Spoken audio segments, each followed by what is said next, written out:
And it's an absolute pleasure to welcome Theo Rycroft, who has the enviable or unenviable task of being head of EU exit strategy in the Foreign and Commonwealth Office. Theo's very kindly agreed, and just to give us some context-setting remarks about where we've got to in the process so far. He's willing to take a few questions afterwards, very kindly. And Theo, over to you. Well, thank you very much, Anand, and it's great to be here. It's a fascinating programme you've got ahead of you today, and I just wanted to sort of open up by saying that I think the work of the UK and Changing Europe in particular, but also the sorts of events where we can hear the dispassionate views and advice of experts in different fields related to Brexit is incredibly important to the process that we're undergoing at the moment in government, which I don't think it would be any secret to say is an incredibly complex and difficult, challenging task of reassessing across almost every part of our national life the sort of policy decisions we want to take. That, as I say, is a very significant task in terms of scale and complexity, and I think the more that we can engage with experts in the field, attend these events, talk to you and engage, the better and the more informed that process in government will be. And that's why I'd probably add a third limb to what you said at the beginning, Anand.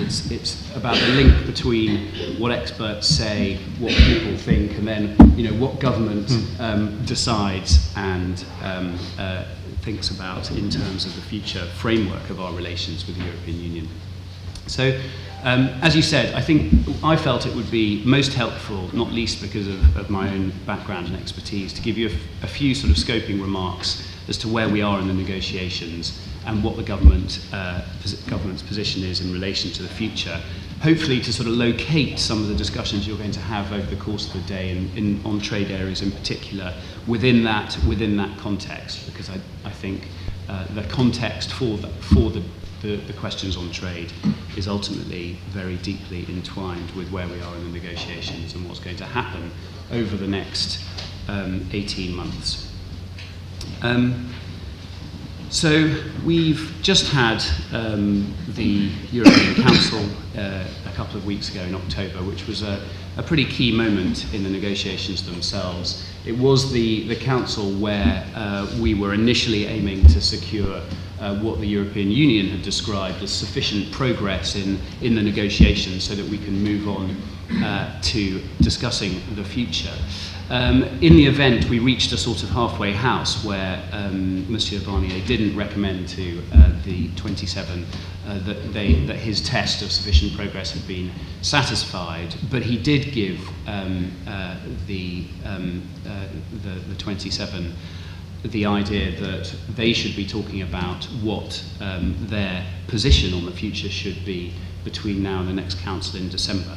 So there is a big window, an important window now between October and December to ensure that both sides are thinking more deeply about the future, so that we're ready in December when we hopefully will have more of a direct mandate to negotiate on the future to begin those discussions. It might be useful just to sort of take a bit of a step back in time and remind everyone of what you will all be very familiar with anyway, about sort of how we got to where we are, and hopefully by doing that just give you a sense of the sort of the slow but I would say steady progress that we've made. Obviously the referendum result in June last year was followed by quite a significant period of internal reorganisation and discussion within government to ensure that our systems and our people were in place to undergo this huge task that I've described. We had the Lancaster House speech at the beginning of this year, which I think is worth going back to, if you haven't done so recently, because that speech, I think, bears reading again, and bears sort of reading in the light of what's happened since, because I think it did set out quite a clear vision on a number of different areas which are now kind of understood as being the framework in which we're negotiating with the EU, and the path that we're taking to the future. We then had the Article 50 letter from the Prime Minister in March, which again, was a rather groundbreaking, for many reasons, letter for a British Prime Minister to write, but in particular because I think of the very positive vision that it set out in relation to the UK's future relationship with the European Union. You'd probably think I would say that as an employee of the Foreign and Commonwealth Office, but it was a genuinely pro-European letter in many respects. And I think it did change to a quite significant degree the atmosphere around the negotiations. But that's something we've had to continually work at, as I'm sure you'll be aware. After that, we had the opening of phase one of the negotiations, and that was a phase designed again by the Commission negotiating team to concentrate on the issues that we actually had to resolve before we leave, the so-called withdrawal issues. And the three key issues within that basket are citizens' rights, what happens to UK and EU citizens in the respective parts of the current European Union. Ireland and Northern Ireland, what happens to the border, that absolutely crucial issue. And then, as ever in EU negotiations, the money, what happens to our financial liabilities and obligations when we leave. So those negotiations happened on a sort of regular monthly basis, where we've been having about a week's worth of negotiations per month, and I'm sure you'll have been following those very closely. Before the October Council, the Prime Minister obviously gave her second major intervention in Florence at the end of September, and again that was building on the speech that she'd given in Lancaster House. And I'll come back to that because I think there are a number of areas in that speech which is really worth going back to, alongside the papers that we published over the summer, setting out in a lot more detail our position on some of the key substantive areas for both the future and the phase one negotiations. So that is where we are now. We're waiting, we're preparing for the December Council. It was just announced yesterday there's going to be another session of negotiations in a week or so's time. So the negotiations are continuing on those phase one issues as we run into the December Council, again with the aim of securing a mandate at that Council for the 27 to negotiate with us about the future. Another aspect I'll come back to towards the end of what I'm going to say today is the implementation period. So a critical part of what the Prime Minister announced in her speech on the 22nd of September was that we want an implementation period which will be a bridge from our current relationship to our future relationship that lasts around 2 years. And that's something that we will need to begin discussing with the EU in December as well, or shortly thereafter. Again, I'll come back to that.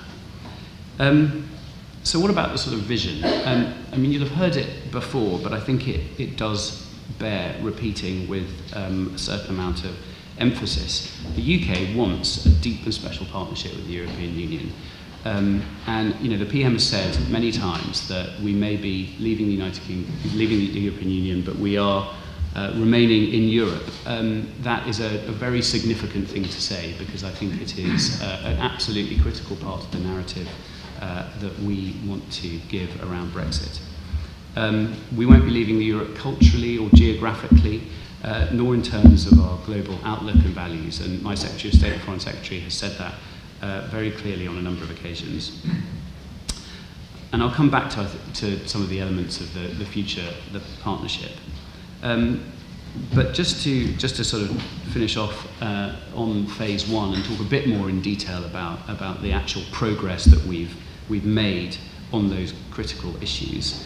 I've said that the PM speech added what I think is a sort of new momentum to the negotiations, and the Commission negotiating team, I think, agree with that as well.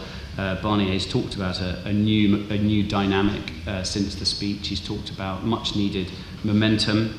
The PM not only mentioned the implementation period, as I've said, but she made a firm commitment on the financial settlement, and I think that was a really important intervention, which again I'll say a bit more about. I think both sides have basically agreed that subsequent rounds have been carried out in a new spirit, and that has, I think, paved the way for a fairly positive outlook as we wait for the December Council. So turning to those areas in phase one in particular that I mentioned, in terms of citizens, I mean, this is obviously an area which many people care very deeply about and has been right at the front of everything the government has said about Brexit from the day after the referendum. And we've been absolutely clear that EU citizens in the UK are valued for their contribution to our lives, just as UK nationals are valued in the European Union. The commitment that the Prime Minister made was that no EU national currently in the UK lawfully will be asked to leave the country. And we want EU citizens living in the UK and British citizens living in the EU to continue to live their lives as they do now. For example, we've agreed with the EU to protect the right to reciprocal healthcare for EU and UK nationals. We've offered this reassurance to UK citizens living in the UK. We want people to stay and families to stay together. As far as the negotiations are concerned, we're now, as a result of this commitment, within touching distance of an agreement. We've committed to incorporating the rights of EU citizens in the UK into our domestic law so that those rights are directly enforceable in the UK courts. That's a really important commitment. The courts will be able to take into account CJEU case law in enforcing those rights. So we hope that this pragmatic approach will end the uncertainty which EU citizens have felt. In terms of our mutual financial obligations, this is obviously another critical part of the negotiations, if not the most critical part. And the PM made, as I said, a really important statement on our financial obligations in her speech in September. She said that our friends across Europe will not need to pay more or receive less over the remainder of the current EU budget plan as a result of our decision to leave. And she also said that the UK will honour its financial commitments made during the period of our membership. And off the back of that statement, officials have engaged constructively in talks with the EU, and it's been vital to developing both parties' understanding. Because in fact, nowhere in the treaties is it spelt out what obligations for financial liabilities survive a member state's withdrawal. Having said that, the final figure can no doubt only be resolved as part of a settlement of all of the issues that we are discussing. And then finally, I just wanted to mention Ireland and Northern Ireland. Again, an issue that really matters to people. You mentioned what matters to people earlier, Anand. The border between Ireland and Northern Ireland is one of the absolutely crucial issues that really does matter to people in this negotiation. And I think it's fair to say from the beginning of the negotiations there's been a high degree of alignment between the UK and the EU on the principles at play. All sides are resolved to find solutions, and we won't accept any physical infrastructure at the land border, and the Commission have committed to this as well. We've developed with the EU joint principles on the continuation of the common travel area and associated rights, and we've mapped out areas of cooperation on how a north-south border would function to ensure this continues once the UK has left the EU. But this is an area whereas elsewhere, many withdrawal areas are linked to the future relationship. The Northern Ireland border is an important example of this. Solutions would of course be easier to design if we could begin discussions on how our future customs arrangements will work and what the detail is of our future economic partnership, and I'm sure that's an issue that you'll come back to during the course of the day. So overall, thanks to the constructive and determined manner with which both sides have conducted these negotiations, we are moving forward. We need to maintain this momentum, as I've said, as we look forward to December. And we think that if we approach the negotiations in the right way, respectful of the challenges for both sides and pragmatic about resolving them, we will find a way forward. And as Monsieur Barnier said at the end of the most recent round, decisive progress is within our reach in the coming weeks. And that's a message that I think is really important to repeat, because it's not something that necessarily always comes through. A word on sort of planning. We obviously approach these negotiations anticipating success, and we do not want or expect to leave without a deal. But of course, we are planning for all potential outcomes, including the highly unlikely scenario in which no mutually satisfactory agreement can be reached. This is the responsible thing to do, and that's what we're doing across the whole of government.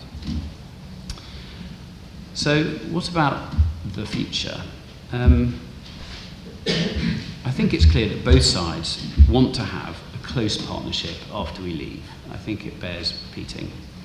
But of course, delivering that partnership will require, as the PM has said, leadership and flexibility, not only from us, but also from the EU 27. Over the summer, as I've said, in a series of papers and in the speech, we set out in quite some detail in different sectoral areas our vision for this future.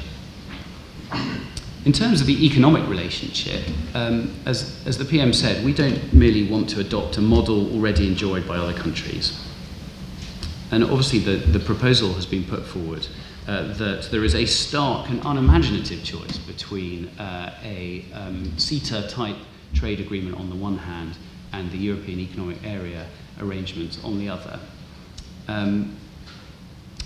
Neither of these options, we say, would be best for the UK or the EU. But we want to find a creative solution for a new economic relationship to support our prosperity. And the reason for this is that the UK and the EU start from a completely different position to either of those situations. We have a unique position of complete regulatory alignment. Not only that, but we have trust in one another's institutions and a shared spirit of cooperation. We support the same values. But we do recognise that membership of the single market is built on a balance of rights and obligations. And we don't pretend that you can have all of the benefits of membership of the single market without its obligations. So that's the task, to find a new framework for this close economic partnership, but which has a different balance between those rights and obligations. It won't replicate membership, but it should deliver the greatest possible tariff and barrier-free trade, including by reaching a new customs agreement. And I'm sure you'll come back to that in some detail over the course of the day. Permit me to say, in an audience mostly interested in trade issues, a little more about foreign policy, defence and development, coming as I do from the Foreign Office. We published a paper on this in the summer, and I think it bears repeating that one of the key points that's been made over and again by our ministers is that the UK will remain unconditionally committed to maintaining Europe's security. We do want a bold new strategic security partnership with the European Union, which includes cooperation on diplomacy, defence, security and development. But that will promote European values, as the PM said, both in Lancaster House, in her Article 50 letter, and again in Florence. We want the EU to be a successful foreign and defence policy actor after we left, and that is deeply in the UK's national interest. That's partly because threats to the UK and the EU 27 will be the same after Brexit. We'll continue to cooperate in tackling terrorism and extremism, combating serious and organised crime, deterring state-based threats, responding to crises rapidly and effectively, strengthening the rules-based international order, building resilience, reducing conflict and promoting stability, and promoting good governance and human rights. Those are the priorities that were identified in both the UK Strategic Defence Review and the EU Global Security Strategy. So it's clear we think that we must work together on common foreign policy challenges. This reflects our shared history, the practical benefits of working together, and the UK's genuine commitment to the promotion of European values and interests across the world. And we'll work with our EU partners to uphold these values against those who are intent on undermining them, using the UK's world-class assets, capabilities and influence to do so. We'll continue to serve our common interests by playing a leading role in international fora, including the UN, NATO and the Organisation for Security and Cooperation in Europe, and through strengthening our bilateral relationships, including with the EU27.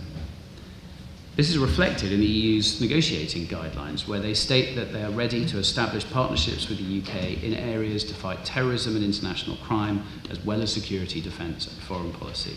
So we're talking the same language. On international development, where of course the UK and the EU are both global leaders, we share similarly commitments to eradicate extreme poverty and help build prosperity, peace, stability and resilience in developing countries. The UK will continue to use its partnerships and substantial international development budget to increase the impact of global development or to tackle country-specific problems.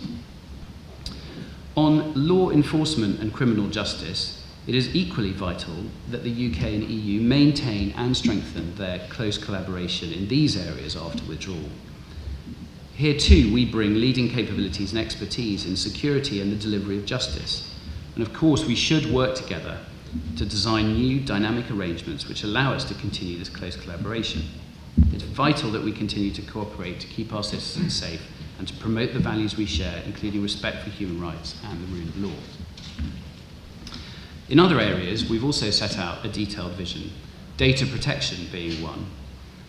On this, we want to agree a partnership that maintains the free flow of personal data between the EU and the UK, giving confidence for business, public authorities and individuals. There needs to be ongoing regulatory cooperation between the EU and UK on data protection, and we should continue to protect the privacy of individuals and not impose unnecessary costs on business. Equally, on civil judicial cooperation, it's in the interest of both the UK and the EU that there's an effective and mutually agreed way to resolve cross-border legal disputes once we leave the EU. And although the direct jurisdiction of the Court of Justice of the European Union in the UK will end after we leave, it is in the interests of both sides that the rights and obligations agreed between us can be relied upon and enforced by individuals and businesses.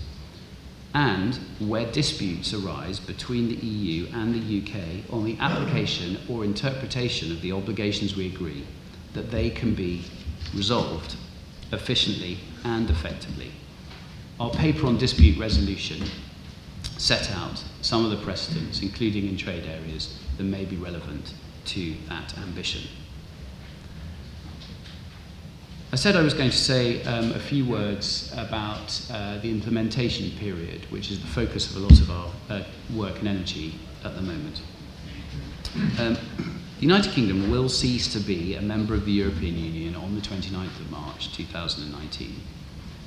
At that point, neither the UK nor the EU and its member states will be in a position to implement smoothly many of the detailed arrangements that will underpin our new relationship, including in the areas I've just been talking about. So that's why the PM proposed a time-limited period for implementation. The framework for this period, which can be agreed under Article 50, would be the existing structure of EU rules and regulations. But we do want our departure from the EU to be as smooth as possible. It wouldn't make sense to make people and businesses plan for two sets of changes in the relationship between the UK and the EU. So we will have to negotiate the detail of how the implementation period will work. This may mean that we start off with the CJEU still governing the rules we are part of for that period. But the PM also said that if we can agree to bring forward the implementation of a new dispute resolution mechanism more quickly, we might wish to do so. But we should concentrate on time and our negotiating time on what really matters, which is the future long-term relationship we have with the EU after this temporary period ends. So just to wrap up, I hope I've given you a fair sense of where we are in the negotiations and a brief summary which sits atop a lot of detail of our vision for the future relationship. I hope I've struck a positive note, and I think it's fair to do so, because everyone does want a deal. And we are certainly confident that with goodwill on both sides, we can achieve a mutually beneficial outcome. Theo, thank you very much indeed. I've written down about 20 questions, so I'm going to start by asking you one, which is about transition. Well, two about transition, actually. The first is about language, which is I do not understand why we keep calling this an implementation phase. It seems to me there are three things that need to happen between us leaving and our new status. The first is negotiating. The second is implementing whatever we negotiate, and the third is transitioning in the sense of letting our economies settle down to the new reality. Are you seriously claiming that we're going to have a deal ready to implement by the time we leave? And the second question is, what thought, if any, has been given to the legal problems that might surround transition? The closer we get to the debate about transition, the more I hear lawyers saying things like, well, no one's ever done this before, having the rights and obligations of membership without being a member state, and we're pretty sure that the Court of Justice will have something to say about it, not least the fact that a transitional phase will require something that looks like a treaty amendment. And secondly, what happens to things like EU agreements with third parties that are signed explicitly between the member states and third parties, and therefore will exclude the United Kingdom? Will we have access?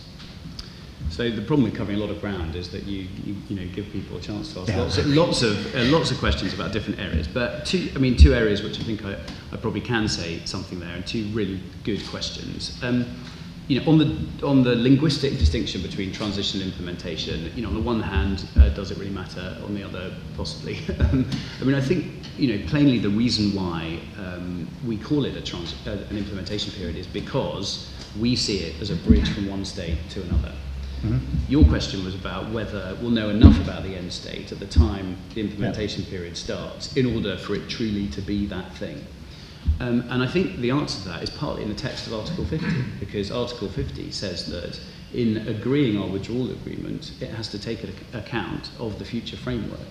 So we have to reach, under Article 50, a certain level of certainty about what our end state is in order to agree our withdrawal agreement at the point we leave.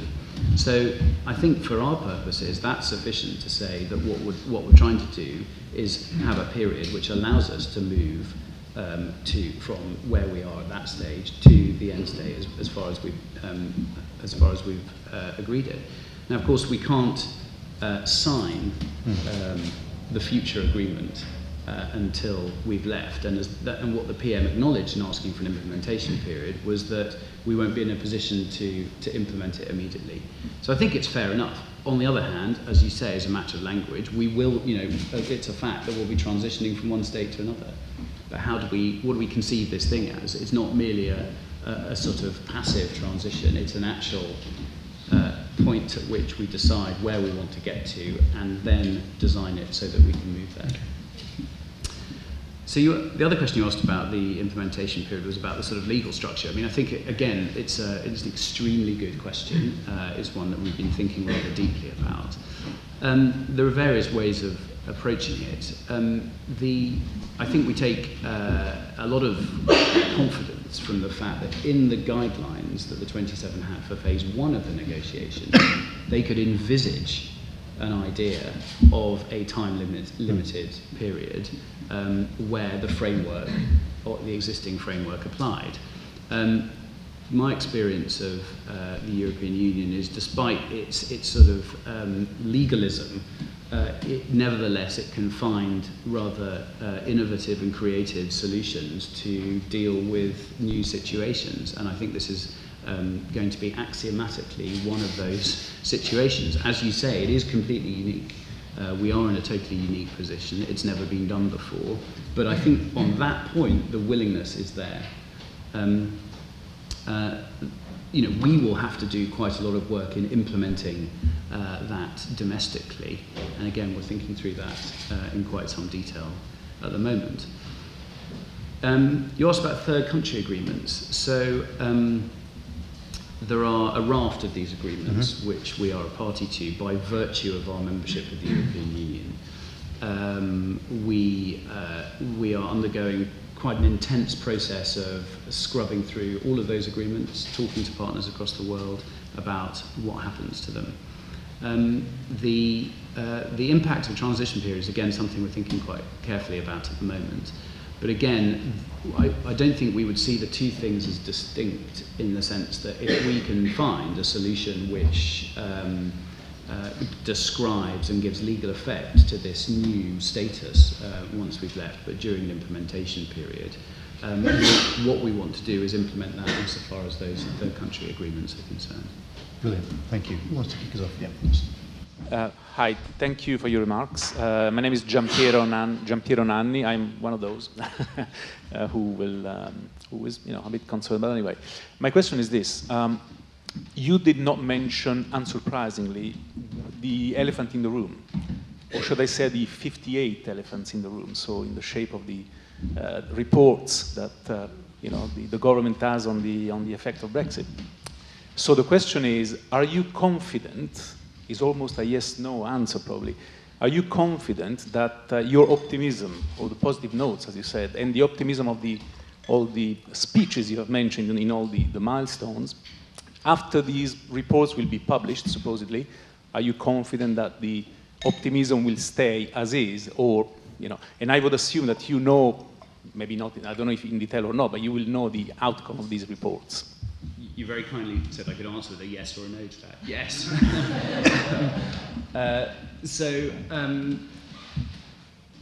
Yeah, there are lots of elephants in the room about Brexit, and I certainly don't have an insight into sort of each of the different bits of analysis that's being carried on, across the whole government. But of course, one of the big challenges that I mentioned at the beginning, one of the big policy challenges, is doing that analysis.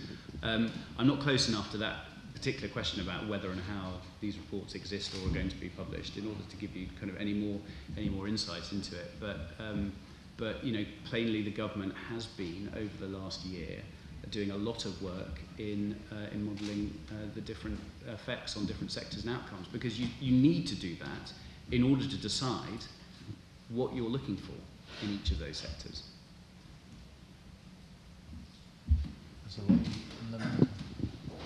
I'm going to do that side first, just because. Hello, Sarah Murray, City of London Corporation. I'd like to ask that, given the importance of services to the UK's economy, and I'm sure what we will talk about today are the challenges that will be involved in having a comprehensive trade agreement, including services, can you comment on whether, and indeed when, we might see a government future partnerships paper on services, which has been mooted, but we haven't seen yet? Thank you. Thanks. I don't know the answer to that, but plainly the assumption behind your question about the importance of the sector is obviously right. One of the challenges with the papers as a whole over the summer, including some of the ones that touched on the trade questions, is that it's been a fairly one-sided conversation. We have put out there, in we think, a rather sort of open way, including some of the papers putting out different options, for example, on customs. And it's, we haven't had much in return on the future. So it's, on services, that's probably quite a good example of where, you need to be in a conversation on a sectoral basis in order to put forward anything specific because of its importance. Question at the front here. Can you wait for the mic, because otherwise people at the back won't. Dominic Lawson, Sunday Times. Just a wish of curiosity, you mentioned CETA and getting a better deal than CETA. I'm just curious, is CETA one of the deals, and are there other deals like this, which essentially are like most favoured nation? In other words, it obliges the EU, if they do a deal with the UK, it obliges the EU not to allow the existing deals with, say, in this case, Canada, to be inferior. In other words, the problem for the EU is, and for us potentially, is if they give something to us, they will be obliged to give it to other parties with whom they have this clause in their trade deals. And therefore, the aspiration of getting a better deal, let's say better than CETA, can be very vexatious in this context. This is a real difficulty. So, I won't attempt to sort of give an expert answer on how the MFN clause works in a room full of economists. It's not my area, to be completely honest. But on, I just think the analogy is wrong, because for those who say that it took years to sit down and negotiate, and including taking into account the WTO question, that was a fundamentally different situation where you are dealing with two very different economies with very different regulatory environments and trying to bring them together. Whereas what we're doing is taking a starting point where we are in alignment. And I won't, I'd be interested to, I don't know the answer of what the alignment question, what effect that has on MFN compliance, but it is a different exercise. We're talking about treaties. We're talking about treaties. I mean, it's a legal question. I mean, it's either a yes or a no. I'm curious to know what the Foreign Office knows about this, because you must know it in order to understand your own position. Well, again, so the negotiation of trade agreements isn't my area, and I'm sure a lot of people in this room will have a better answer than I can give to that question. But what I can say is, in terms of the aspiration, that it is a different situation. We will come back to that, I think, in future sessions. I don't want to press you on economic legal matters that aren't your field. There was John. Thank you very much. John Springford from the Centre for European Reform. Thanks very much, Theo, for your optimistic talk. I just wondered how optimistic we should be going back to the Article 50 issues, and particularly the question of the money. I mean, it was certainly welcomed that the UK agreed that the commitments that it had made as a member to this MFF would be honoured, and that they would pay up for the transition. But the EU27, as is well known, want a method for agreeing what those commitments are before we move on. But we're still hearing from UK ministers the argument that no, we should be able to use the money essentially as a bargaining chip throughout the negotiations, including on the implementation period, as you put it, and trade. And so I wondered how those two things really coincide. I mean, does it mean that the UK might accept the method in December in secret, but then continue to threaten to walk away from the talks when it comes to the transition and trade? And what does that mean really for certainty to businesses? So, just some thoughts about the government's strategy in terms of the money would be really helpful. So you touched on, I think, a really important point about the negotiation on money, which is that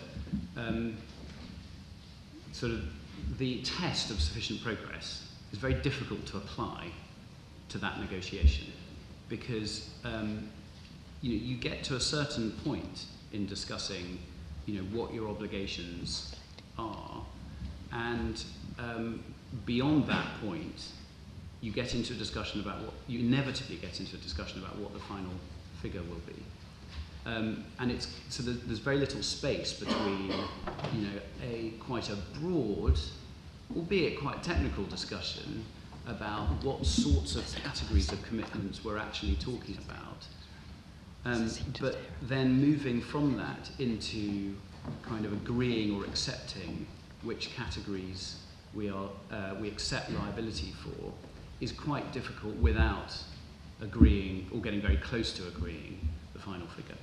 So I think both sides have been grappling with that, to be honest. And I think the discussions have been at a technical level more constructive than I think they'll appear. But I think both sides would accept that you can't agree the final figure until the end. The EU themselves, the mantra is that nothing is agreed until everything is agreed. So I think frankly, what the question is now is where on that quite limited, slightly binary spectrum can we agree that we will get to in December, that all sides are satisfied with. Can I just push you a tiny bit on that, which is, I take your point that everything will be wrapped up at the end of the Article 50 period, so that whole package will be done at the same time and nothing will be agreed till everything's agreed. But still, if you assume, as I do, that we'll have to negotiate large chunks of our trade deal afterwards, I think John's point was, you can't then trade off the money against trade, because you will have agreed with the money and you will have signed the Article 50 deal before you're anywhere near getting to a trade deal. So this notion that we can somehow trade off our cash against their trade is slightly fanciful. Well, I think there is again, there's a certain amount of truth in that, because the money is a withdrawal issue. Yeah. And we have to agree the withdrawal treaty before we leave, in order to leave. Mm. So, and as I've said before, we're not going to agree, or we're not going to sign the trade agreement before we leave. And so, the two things are decoupled to that extent. But as I said as well, the Article 50 process itself envisages, a vision of what the future is, and that requires a certain agreement about the destination. And those discussions will be happening at the same time as we finalise the withdrawal agreement. Thank you. Carol Walker. First of all, can you just confirm that there isn't going to be an implementation phase or transition phase unless we actually get an overall deal? Do you think there's a bit of a danger that trying to get that deal in a way distracts from the huge body of work there is to try to get the overall deal? And if I may, you talked about all the different contingency plans that were going on.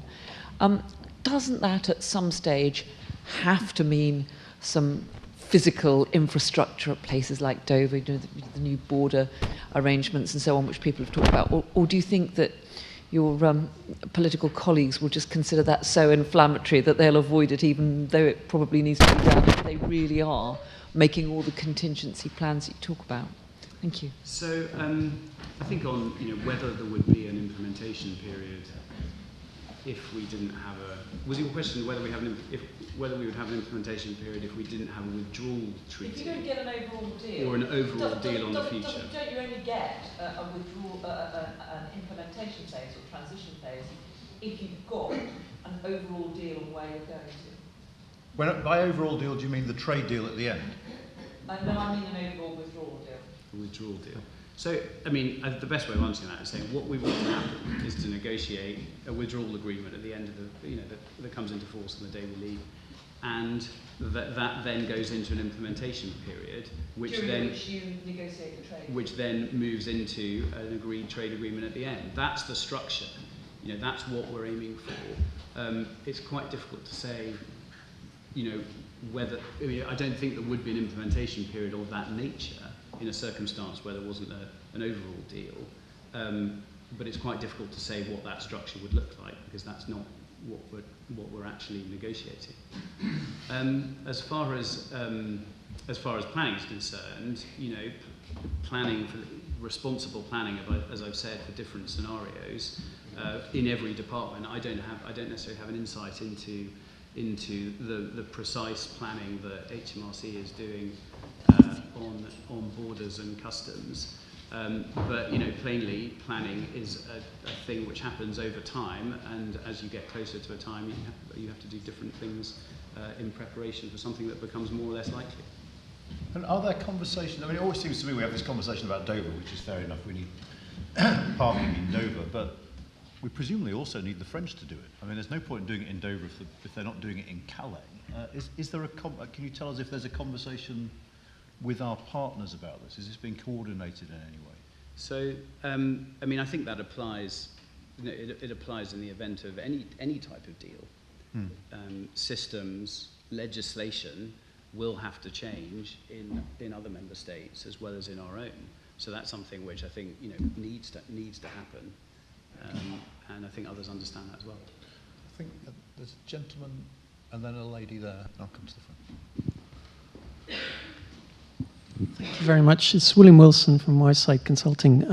I spend a bit of time on the sort of coalface of rather lower level issues, and one of them is the chemicals industry. And I was speaking at an event on chemicals the other day, and really basically nobody had any idea what was going to happen or what the institutional structures would be, whether we would manage a relationship with the European Chemicals Agency or not.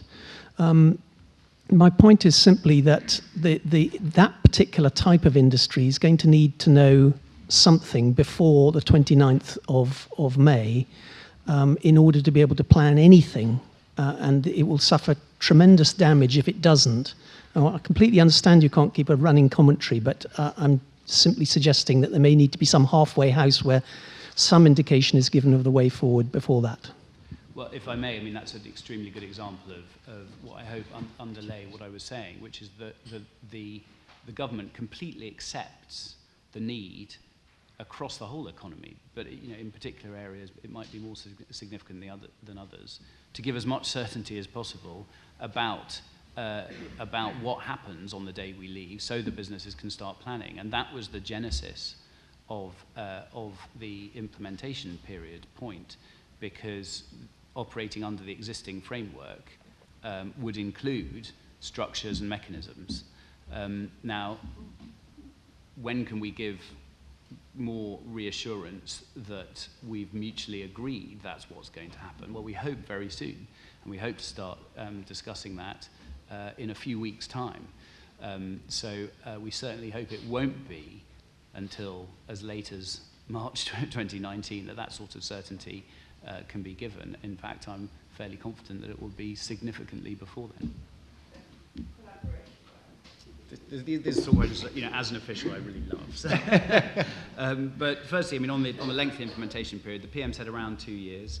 I think the other thing she said that it may be possible to move to the end state in some areas sooner than that. So that's the assumption we're working on. In terms of institutional competence, I mean, what happened the day after the referendum was that the government suddenly had to spend quite a lot of time organising itself. And quite rightly, what happened was that the PM, the then new PM, set up the Department for Exiting the European Union to coordinate Brexit work across the whole of government, to lead on the policy, the overall policy of leaving the European Union. But of course, every single government department, lots of the areas you'll be discussing today, and in others as well, has a significant amount of policy responsibility for different areas of Brexit. That applies equally to my department, to the Foreign Office. It's true that some of the institutional responsibilities for European Union policy moved from the Foreign Office to DEXU, and that was absolutely the right thing to do. But we retain policy responsibility for areas such as sanctions. We've got a bill was introduced into the House of Lords yesterday, giving us a new sanctions framework when we leave the European Union. In areas like our future foreign policy relationship and defence policy relationship, which I've talked about, we have responsibility for that. We have responsibility overall for our relationship with Gibraltar, the overseas territories, for the consular support we give to UK citizens in the EU. So we're, in a sense, we're like other line departments in that we are feeding in policy analysis on all of those areas into DEXU. But we also do something rather different to other departments, which is that we run our network of posts of embassies and high commissions in the EU and across the world who have very serious interests in Brexit. So we support the work that DEXU is doing in those areas by engaging with our posts and helping ensure that the network is sufficiently resourced to do that. You can pass on this if you want, but would you take the recent reorganisation that took place between the Cabinet Office and DEXU as a sign that the system wasn't working particularly well beforehand? I mean, it just shows the sort of the level of interest that when an official slightly changes their job title and doesn't move particularly far in organisational terms, it's sort of rolling news on the bottom of the BBC website. That change has not had a huge impact in the way the system is being run, and I think it's probably of less significance than people thought it was. So you don't buy the conspiracy theory that we're rebuilding Aegis through the back door? No. Okay. Institute. Two related questions. First, on the 2-year period, whatever we agreed to call it, it still isn't clear to me if during that 2-year period things will be exactly the same as on the 28th of March, except that you won't be invited to Brussels for the normal meetings. And then there will be but we will be adjusting to what will happen on the, let us say, 29th of March, 2 years later. Or there will be changes during that period, because you raised the question that we might have started introducing new disputes procedures during that period. I mean, an implementation period to me would mean something like we will do a little bit of this after 3 months and something more after 6 months. And that doesn't seem very clear.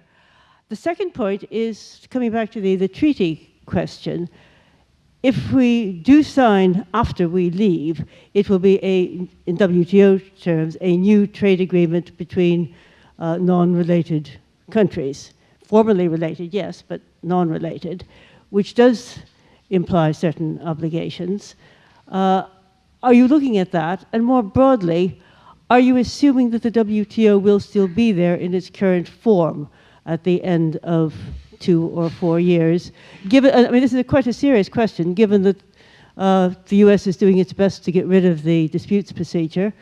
And if a dispute went against the US, the WTO also has provision for giving notice to leave.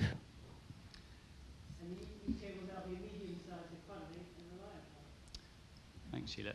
So on the implementation period, I mean, yes, something very significant will change, which is that we will be leaving the European Union. We won't be a member state, and as you say, that will mean we won't be a member of the various institutional bodies that comprise the European Union. I think that if anyone saw the Foreign Secretary before the Foreign Affairs Committee yesterday, he spoke at some length about what that distinction entails in practice.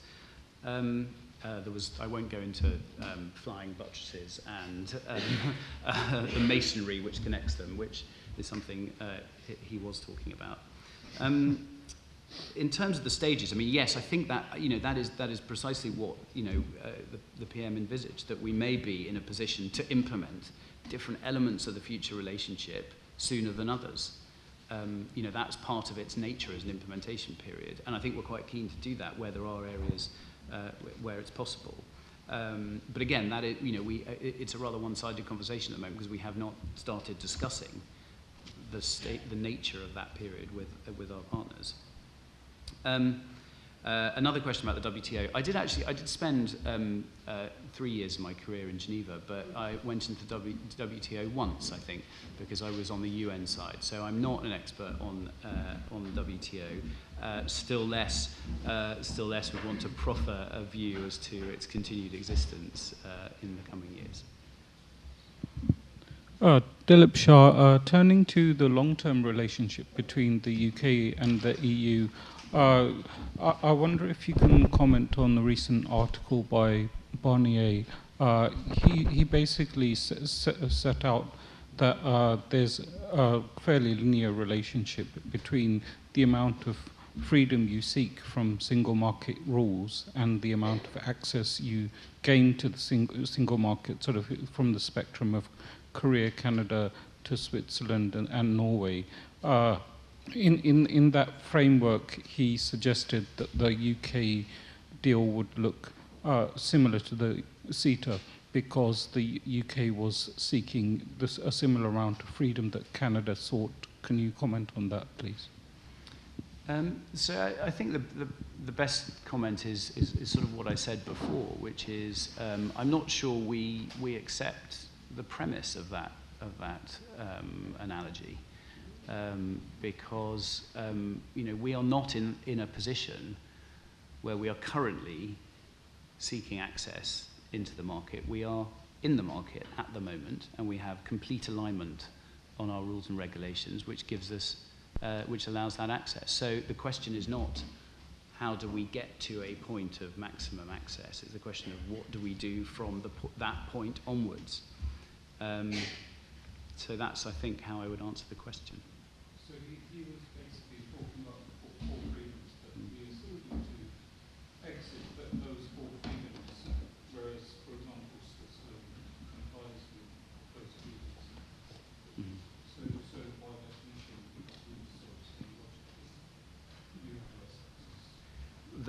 the logic of that position is the logic shared by the PM when she said in the Lancaster speech that the fact that we won't be accepting all four of the freedoms in their current form means that we won't be in the customs union or the single market, and that is the logic that I think probably Barnier was referring to.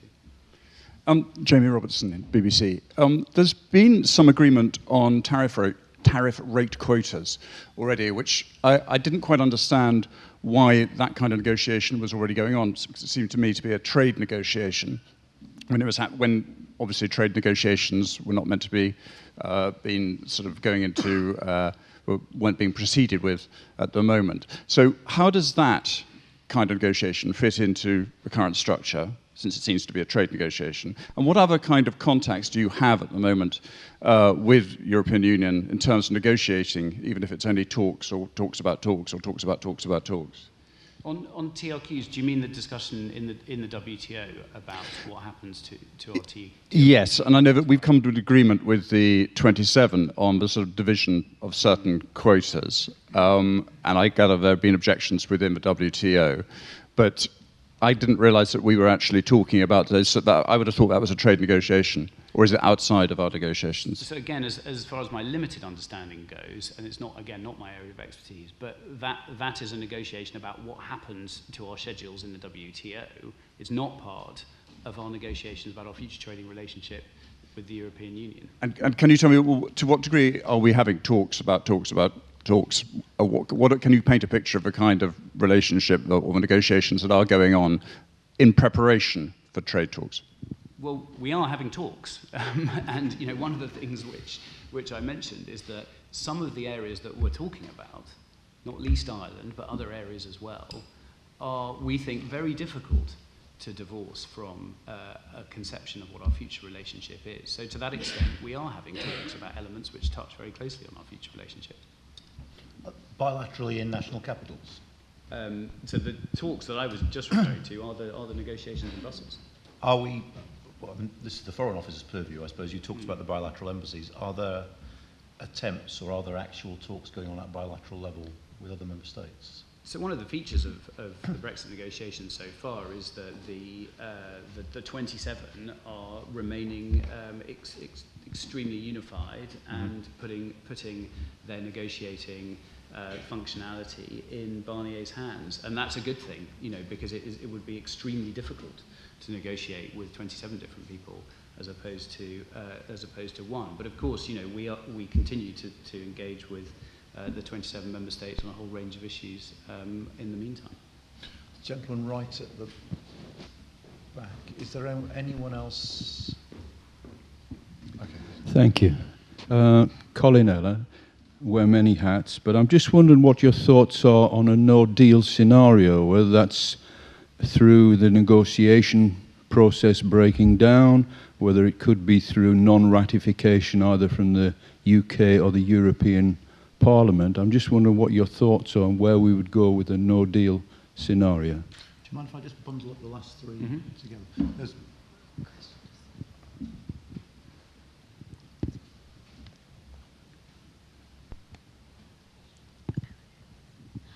you mentioned reciprocal healthcare. I just wanted to get a few more details on that. And the final, just the lady here. Sorry, Lizzie. Natasha Ryan from Business Organisation London First. I just wanted to, one last question on the implementation period and your response to that. Stefan de Rink, Michel Barnier's advisor, held a briefing not too far away from here last week, actually. And he said, from the EU point of view, he called it transition period, not implementation, but never mind, that it would be continuation of acquis, so continuation of the current framework. So I just wondered if you could comment on that in light of your comments now that it could be phasing in of certain aspects of a new agreement. So thanks for those. No deal. I think one of the things, it's become a sort of slightly totemic phrase, and I think it probably covers as you said, a huge range of different possible eventualities. And the work that I mentioned is to try and plan for a reasonable number of those different eventualities, which are on a spectrum, frankly, as you say. In terms of reciprocal healthcare, so this was quite an important part of the negotiations on citizens' rights. It was vitally important, I think, especially for UK nationals in the EU to have that reassurance. It's also important, of course, for EU citizens here. One of the elements to be mentioned is the EHIC card, which is the card that you use when, as a British citizen, British resident, you go overseas to the EU. So there's quite a lot more detail on that in the material that we published that it may be worth having a look at. There's a very good table of all the different areas that we've been discussing on citizens' rights, which shows exactly what we've agreed and what we haven't and what remains to be agreed. So I'd suggest you have it. Colour coding. It's very colour coded. It's very exciting. There was a final question on the implementation period and the extension of the key. I mean, the language is slightly different. What we say is that the framework would be the existing structure of EU rules and regulations. But obviously, as you say, the guidelines talk about a time-limited extension of the acquis. I won't attempt to parse the difference between those two formulations, but that no doubt will be part of the thing that we discuss. Thank you. Theo, I just wanted to thank you so much for coming here and being willing to discuss everything from TRQs to the structure of the Cabinet Office. It was a tour de force. Really grateful for your time, your willingness to speak to us. If we can thank Theo in the normal way, then we can just sort of switch it down.